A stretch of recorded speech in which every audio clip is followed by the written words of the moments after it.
Hello दोस्तों, तो मैं आपके लिए एक न्यू कोरियन ड्रामा एक्सप्लेन करने वाली हूँ जिसका नाम है स्ट्रॉन्ग गर्ल नाम सुन। दोस्तों, ड्रामा के अंदर हमें क्राइम, फैंटेसी, कॉमेडी और रोमांटिक कंटेंट देखने को मिलेगा। ना किसी देरी के एक्सप्लेनेशन स्टार्ट करते हैं। एपिसोड 1 की शुरुआत होती है 2013 मंगोलिया से। पर अखाड़े में कुश्ती का गेम खेला जा रहा था। इस अखाड़े में एक बहुत ही ताकतवर आदमी था। उसके सामने जो भी आता वो उसे हरा देता। इसके बाद अगले दावेदार तेसेक को बुलाया जाता है और जब ये दावेदार सामने आता है तो सभी उसे देखकर हंसने लगते हैं, क्योंकि ये तो एक छोटी सी बच्ची थी। भला वो कैसे इतने बड़े पहलवान को हराएगी।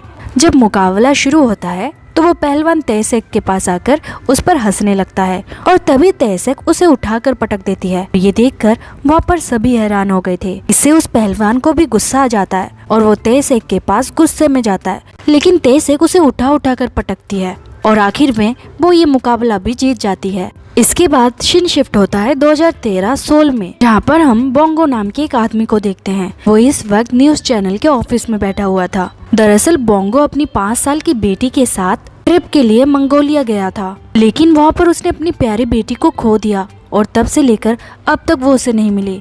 जिस टाइम पर वो खोई थी उस टाइम पर वो 5 साल की थी। वो कहता है, मुझे नहीं पता था ये ट्रिप मेरी बेटी के साथ आखिरी ट्रिप होगी। क्या आप प्लीज अपने न्यूज चैनल में मेरी बेटी के बारे में छापेंगे, क्योंकि अगर वो सोल में होगी तो इसको वो जरूर देखेगी और क्या पता वो वापस लौट आए। जिसके बाद रिपोर्टर उसकी बेटी की खासियत पूछता है। जिसके बाद बोंगो हमें अपनी कहानी बताता है कि इस सब की शुरुआत कैसे हुई थी। बोंगो कहता है, मेरी पत्नी के खानदान में जितनी भी लड़कियां पैदा होती है वो बहुत ही ताकतवर होती है और ये उनके खानदान में 500 सालों से चला आ रहा है। इनकी शक्तियाँ इतनी ज्यादा है कि इनके बारे में जानना भी ज्यादा खतरनाक है। वो ताकतवर होने के साथ साथ दिमाग से और भी चालाक होती हैं। उन्हें कोई भी बेवकूफ नहीं बना सकता। ग्योमजू ताकतवर होने के साथ साथ बहुत खूबसूरत भी है। उसने अपने इस टैलेंट से बहुत सारे पैसे कमाए और धीरे धीरे वो कई कंपनियों की मालकिन भी बन गई। देखते हैं कि ग्योमजू भी अपनी बेटी को खोकर काफी दुखी थी। वो हर पल सिर्फ अपनी बेटी नाम सुन के बारे में सोचती थी कि वो उसे कैसे ढूंढे। इसका मैनेजर उसे आइडिया देता है कि उन्हें स्ट्रॉन्ग गर्ल का कंपटीशन रखना चाहिए, जिसमें अगर बहुत ही बड़ा इनाम होगा तो शायद सोल के बाहर की लड़कियां भी इस कंपटीशन में हिस्सा लेने आएंगी। आपकी बेटी इस वक्त 12 या 15 साल की होगी, तो हम एज ग्रुप भी यही रखेंगे। इस आइडिया से गुमजू खुश हो जाती है और वो अपने मैनेजर की तारीफ करती है। गुमजू कहती है, इस बारे में तो मैंने सोचा ही नहीं, क्या पता वो सोल के बाहर हो। बस एक बार मुझे मेरी बेटी नाम सुन मिल जाए, उसके लिए तो मैं अपनी सारी जायदाद देने को तैयार हूँ। मुझे बस मेरी बेटी नाम सुन चाहिए। गुमजू को आज तक कई लोगों ने बेवकूफ बनाने की कोशिश भी की, लेकिन कभी कोई कामयाब नहीं हो पाया। गुमजू बाहर से जितना कठोर दिखती है वो दिल से इतनी ही नरम है। अगर कोई मजबूरी में आकर उससे पैसे मांगता तो वो बिना कुछ सवाल किए उन्हें पैसों की मदद भी करती थी, लेकिन अगर कोई उससे पंगा लेता तो गुमजू उन्हें मजा चखाने में भी पीछे नहीं हटती। तभी बोंगो का ब्रदर इन लॉ उससे पूछता है, जीजा जी आप मेरी बहन से प्यार करते थे या उसके पैसों से? और तब बोंगो कहता है, बात ऐसी है, मैं बैंक में कैशियर का काम किया करता था, लेकिन वो जॉब मैं मजबूरी में करता था। मेरी असली खुशी तो फोटोग्राफी में थी। और तब उसकी लाइफ में गुमजू आई। वो जिस भी बिजनेस में हाथ डालती वहाँ पर कामयाब जरूर होती है। और फिर बस मेरा 2 ही काम था, गुमजू के पैसों को गिनना और उसके साथ प्यार करना। धीरे धीरे इनके बीच प्यार बढ़ता गया और फिर गुमजू ने उसे शादी के लिए प्रपोज कर दिया, लेकिन गुमजू ने उससे शर्त रखी कि वो घर पर रहकर घर को संभालेगा और बच्चों को संभालेगा और उसे एक बेटी भी चाहिए, क्योंकि उसके अंदर जो भी खूबियां हैं वो उसकी बेटी को मिलेगी। और इस तरह से वो अपनी शक्तियों को आगे तक लेकर जाना चाहती है। वो अपना जॉब छोड़कर फोटोग्राफी कर सकता है, इससे उसका ड्रीम भी पूरा हो जाएगा। पर ये सब सिर्फ पैसों के लिए नहीं था, बल्कि वो गुमजू से प्यार भी करता था, इसलिए उसने उसके प्रपोजल को एक्सेप्ट कर लिया। जिसके बाद इनकी शादी हो गई और सुहागरात के दिन तो बहुत ही गजब हुआ। गुमजू ने पूरे बेड को उठाकर दूसरी जगह पर रखा और ये देखकर बोंगो तो बहुत ही डर गया था। और समय के साथ साथ बोंगो को गुमजू की इन शक्तियों की आदत पड़ गई। फिर इनके 2 बच्चे हुए, एक लड़का और एक लड़की। लड़के का नाम उन्होंने नाम इन रखा और लड़की का नाम नाम सुन। पर नाम सुन इनसे ज्यादा ताकतवर थे। उसने अपने पहले जन्मदिन के दिन ही टेबल उठाकर फेंक दिया था और 5 साल होने तक उसने ना जाने ऐसे कितने सारे कारनामे किए। फिर एक दिन आया जब बोंगो नामसुन के साथ तारों की फोटो लेना चाहता था। इसके लिए वो मंगोलिया गए, लेकिन वहाँ जाकर बोंगो ने अपनी फूल सी बेटी को खो दिया उसने उसे ढूंढने की बहुत ही कोशिश की पर नामसुन उसे नहीं मिली और इसी कारण गुमजू बोंगो से बहुत ही नाराज हो गई और उसने सजा के तौर पर बोंगो को डिवोर्स दे दिया। और तब से लेकर अब तक गुमजू भी पागलों की तरह अपनी बेटी को ढूंढ रही है। आगे ग्यूमडोंग कहता है, हमारी प्यारी नामसुन पता नहीं इस वक्त कहाँ होगी। उसका नाम नामसुन है, क्या उसे ये याद भी होगा। यहीं से शिन शिफ्ट हो जाता है मंगोलिया में। जब नामसुन मंगोलिया में खो गई थी इस गरीब से परिवार को नामसुन अकेली मिली, वो भी एक सफेद घोड़े पर जिसे वो पप्पा कहकर बुला रही थी। और तब से उन्होंने नामसुन को अपना लिया क्योंकि उनकी भी कोई औलाद नहीं थी। एक दिन तैसेग ने अपने माता पिता से पूछा कि मैं कौन हूँ, मैं कहाँ से आई थी। तब वो उसे उसका सामान दिखाते हैं। वो कहते हैं, तुम जब मिली थी तो तुम्हारे पास ये सब सामान था। जब तैसेग अपने टॉप को देखती है तो उसमें मेड इन कोरिया लिखा हुआ था, यानी ये पक्का है कि वो कोरिया से थी। इसलिए वो धीरे धीरे कोरिया को जानने के लिए टीवी में कोरिया के बारे में देखने लगी। और जब उसका परिवार दिल से उसका नाम नामसुन करके पुकारता तो उसे ये बात एहसास होती, क्योंकि वो किसी तरह अपनी फैमिली से कनेक्टेड है और जब भी कोई उसे दिल से पुकारता है तो वो इस चीज को फील कर पाती है। उसे याद आ जाता है कि उसका नाम नामसुन है। वो आकर अपनी माँ को बताती है कि माँ, मुझे सब कुछ याद आ गया, मेरा नाम नामसुन है और मैं कोरिया से आई हूँ, मुझे कोरिया जाना होगा। पर आप चिंता मत कीजिए, मैं अभी नहीं जाऊंगी, मैं और भी भेड़ों को पालूंगी और आपकी मदद करूंगी और फिर खूब पैसा कमाने के बाद मैं कोरिया जाऊंगी। धीरे धीरे नामसुन ने कोरिया भाषा को भी सीखना शुरू कर दिया था ताकि कोरिया जाने के बाद उसे कोई दिक्कत ना आए। ऐसे ही साल बीतते जाते हैं और नामसुन ने भी इन कई सालों में कड़ी मेहनत की। अब वो पूरे 18 साल की हो चुकी थी और अब नामसुन एक छोटी बच्ची से ब्यूटीफुल गर्ल में बदल गई थी और ये टाइम था उसका कोरिया वापस लौटने का। हम कोरिया में देखते हैं बोंगो और गुमजू ने अभी तक अपनी बेटी को ढूंढने में हार नहीं मानी। जब स्ट्रॉन्ग गर्ल कंपटीशन हो रहा था तो गुमजू हर लड़की को बारीकी से देख रही थी। लड़कियों के हाथों में एक एक करके वजनदार चीजें डाले जा रहे थे और इससे लड़कियां भी ढेर होती जा रही थी।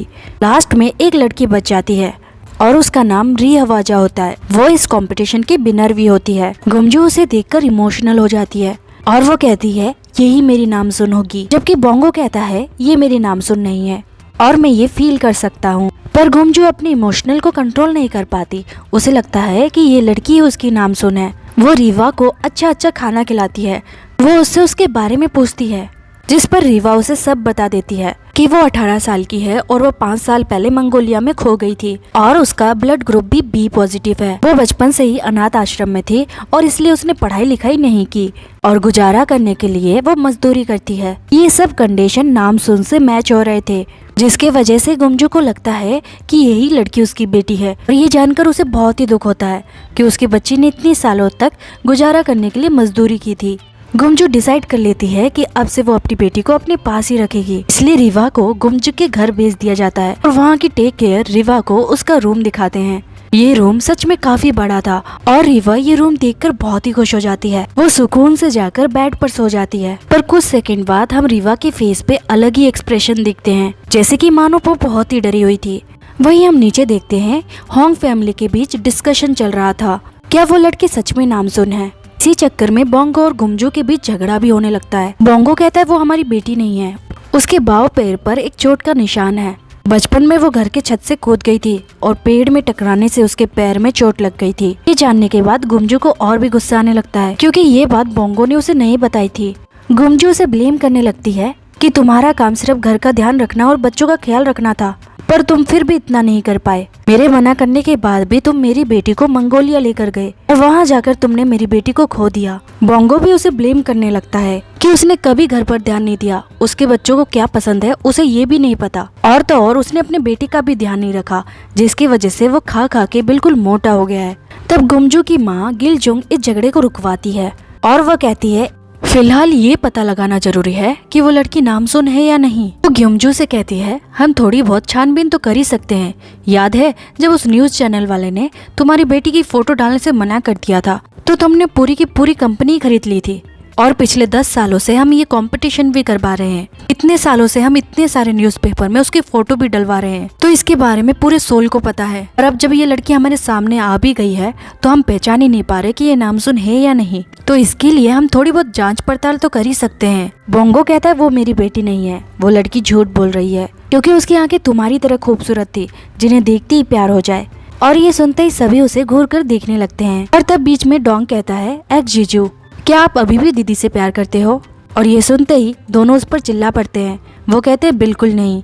गुमजू कहती है वही मेरी बेटी है, अब चाहे कुछ भी हो मैं किसी की नहीं सुनूंगी, वो अब से हमेशा के लिए मेरे साथ ही रहेगी।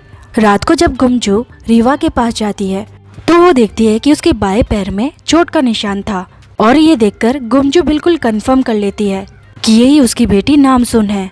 तभी रीवा जाग जाती है और वो गुमजू को माँ करके बुलाती है। जब गुमजू नामसुन का नाम दिल से पुकारती है तो दूसरी तरफ मंगोलिया में नामसुन ये फील कर पाती है। जब नामसुन उठती है तो देखती है उसके माता पिता कोरिया जाने के लिए उसकी तैयारी कर रहे थे, क्योंकि आज नामसुन को कोरिया के लिए निकलना है। पर आज ही के दिन वो जिस घोड़े पे आई थी वो भी मारा जाता है और उसके पिता उसे समझाते हैं कि अब पप्पा को अलविदा कहने का टाइम आ गया है। नामसुन को इस पर काफी दुख होता है। वो पप्पा को अलविदा कहने के लिए उसके गले में जो घंटी बंधी थी वो जोड़ लगाकर दूर उसे कहीं फेंक देती है और ये घंटी जाकर गैंगहान पुलिस स्टेशन के बाहर हमारे ड्रामा के हीरो ही सिक को जाकर लगती है। वो उस घंटी को उठाता है और आसपास देखने लगता है कि अचानक ये घंटी कहाँ से टपक पड़ी। आगे देखते हैं नामसुन की कोरिया जाने की पूरी तैयारी हो चुकी थी और उसकी माँ उसे एक चीज देती है। वो नामसुन से कहती है ये चीज तुम्हारी असली माँ को ढूंढने में तुम्हारी मदद करेगी, इसे अपने पास रखना। उससे ये भी कहते हैं अगर उसे वहाँ पर कोई भी दिक्कत हो तो वो यहाँ वापस लौट सकती है। नामसुन इन्हें अलविदा कहकर कोरिया के लिए निकल जाती है। वही हम कोरिया में देखते हैं गुमजू ने रीवा का पूरी तरह से मेकओवर कर दिया था। वो अपनी बेटी को अब किसी चीज की कोई कमी नहीं आने देगी। मेकओवर करने के बाद वो उसे कहती है अब तुम्हें जो चाहिए जो करना है तुम कर सकती हो, और फिर गुमजू अपने काम के लिए निकल जाती है। वहीं हम रीवा के फेस पर एक बड़ी सी स्माइल देखते हैं, जैसे कि उसके प्लान के मुताबिक सब कुछ चल रहा है। आगे हम एक लेडी मिस पार्क को बैंक मैनेजर से लोन लेते हुए देखते हैं, पर बैंक वाला उसे लोन देने से मना कर देता है क्योंकि मिस पार्क ने ऑलरेडी बहुत सारा लोन ले रखा है। तभी यहाँ पर यहाँ की ऑनर गुमजू आ जाती है और उसे देखकर मिस पार्क उसके पास चली जाती है। वो गुमजू से कहती है कि मुझे पैसों की जरूरत है, इसके बदले मेरा रेस्टोरेंट तुम्हारे नाम कर दूंगी। पर जब गुमजू उससे पूछती है कि तुम्हें पैसे क्यों चाहिए, पर मिस पार्क इस पर कुछ नहीं कहती और गुमजू कहती है इसे पैसे दे दो, कि गुमजू ने देखा कि मिस पार्क बहुत ही परेशान नजर आ रही थी। पैसे लेने के बाद मिस पार्क हड़बड़ी में यहाँ से निकल जाती है और फिर गुमजू उसका पीछा करती है। हम देखते हैं कि गुमजू सीक्रेट लेवल पर भी काम करती है, यानी कि वो गुप्त तरीके से गवर्नमेंट के लिए भी काम करती है। आगे देखते हैं कि मिस पार्क कुछ गुंडों को पैसे देती है और वो लड़के उसे नशे की कोई चीज देते हैं। जब ये लोग माल की अदला बदली कर रहे थे तो पीछे ऑफिसर ही सिक भी था और वो इस चीज को नोटिस कर लेता है। वो आगे जाकर मिस पार्क की गाड़ी रुकवाता है और वो देखता है कि वो बहुत ही नशे में है। अपने टीम को कॉल करता है क्योंकि दूसरा कार उससे आगे निकल गया था। भी यहाँ पर गुमजू अपने बाइक में स्टाइल से आती है और वो इनके ऊपर से स्टंट करते हुए जाती है। ये शिक तो उसे देखता रह जाता है। वो गुंडे टनल के अंदर आ गए थे और गुमजू भी उनके पास आ जाती है। वो एक लात मारकर उनके कार को रोक देती है और फिर वो उन्हें सबक सिखाने के लिए बार बार उनके कार को ऊपर नीचे करती रहती है और ये सब ही शिक भी देख लेता है। वापस पुलिस स्टेशन आने के बाद पता चलता है कि वो दोनों आदमी पकड़े गए। दरअसल वो लोग मासूम लोगों को नशा करने की आदत डलवाते हैं, जिसके बाद वो उन्हें ड्रग्स देने के लिए उनसे काफी पैसे लूटते हैं। फिर आगे एक और खबर आती है कि मंगोलिया से जो फ्लाइट आने वाली है उसमें कोई ड्रग्स छिपा कर ला रहा है, तो अभी उनकी टीम को एयरपोर्ट के लिए निकलना होगा और इसी फ्लाइट में नामसुन भी बैठी हुई है। वहीं दूसरी तरफ हम गुमजू को देखते हैं। वो रीवा के रूम में आती है और रीवा उससे पूछती है यहाँ पर जितनी भी तस्वीर लगी है कि ये सारी मेरी बचपन की फोटोज हैं। गुमजू कहती है हाँ। रीवा कहती है तभी मुझे ये लग रहा है कि ये मेरी फोटोज हैं। मेरे पास मेरे बचपन की फोटो तो नहीं है, पर मुझे याद है कि मैं बचपन में ऐसी ही दिखती थी। के बाद रीवा गुमजू से पूछती है कि माँ मैं बचपन में कितनी ताकतवर थी, और तब गुमजू कहती है तुम बचपन में बहुत ही ताकतवर थी।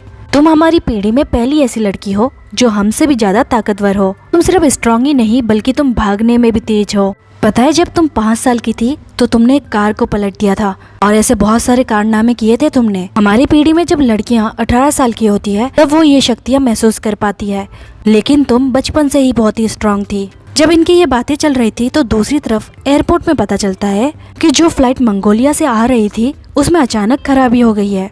वो सिर्फ 5 मिनट में लैंड होने वाली है, पर उसकी रफ्तार अभी तक कम नहीं हुई। हम फ्लाइट के अंदर नामसुन को देखते हैं। वो आराम से सो रही थी, पर जब उसे झटके लगते हैं तो उसकी नींद खुल जाती है और वो देखती है कि ये प्लेन कभी भी क्रैश हो सकती है और ये वक्त था उसके पावर का यूज करने का। ये नामसुन एक ही झटके में फ्लाइट के डोर को तोड़ देती है और फिर वो नीचे जंप करती है, जिसके बाद वो प्लेन को पूरी ताकत से रोकने की कोशिश कर रही थी। और जब वो अपनी पूरी पावर को यूज कर रही थी तो इसका एहसास गुमजू और उसकी माँ को भी होता है।